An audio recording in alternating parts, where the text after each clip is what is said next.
We all live lives of cash and cash flow. When we work to accumulate assets, we generally do that to have money to turn into cash flow down the road.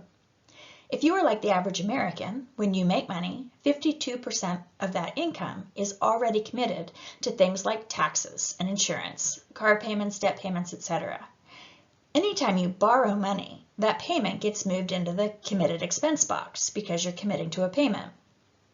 So if half of your money is committed before you earn it, then everything else is discretionary. What does that mean? You get to do what you want with it. Spend it all on groceries, travel, etc. What does that mean about savings? Do you have to save money? No.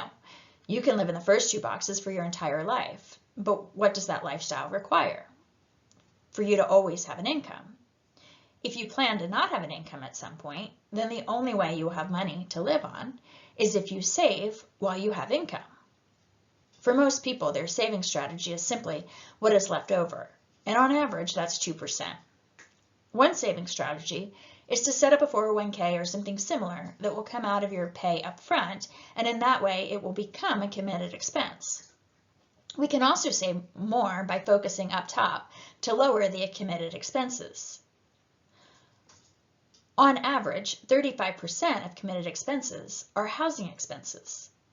It is generally the largest expense most people have. If we could help you lower your committed expenses through debt consolidation or changing loan structure, that money could then be used to increase your discretionary expenses, to improve your lifestyle today, or if you're okay with lifestyle today, it could be used to increase your savings, therefore improving lifestyle tomorrow. Let me give you an example.